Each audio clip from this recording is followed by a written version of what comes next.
Pourquoi existe-t-il aujourd'hui deux Corées? Comment un seul peuple, partageant la même langue, la même histoire et la même culture, s'est-il retrouvé séparé par l'une des frontières les plus surveillées du monde? Pour comprendre cette division, il faut remonter à l'année 1945.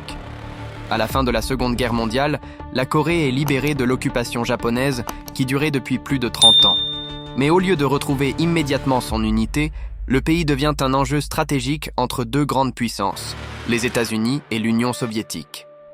La péninsule coréenne est alors divisée provisoirement le long du 38e parallèle. Au nord, l'Union soviétique soutient la mise en place d'un régime communiste.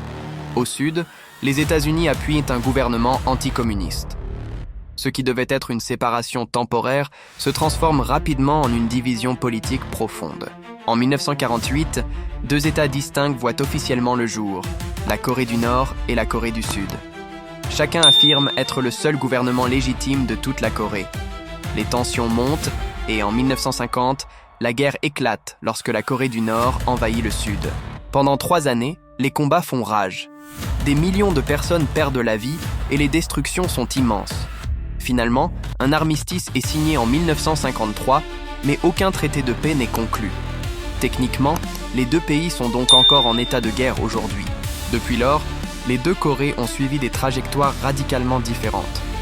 La Corée du Sud est devenue une puissance économique mondiale, tandis que la Corée du Nord est restée un État fortement militarisé et isolé. Une même nation, une même histoire, mais deux destins opposés.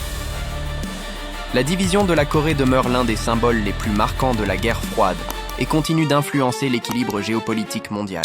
N'oubliez pas de vous abonner, de liker la vidéo et de partager votre avis en commentaire.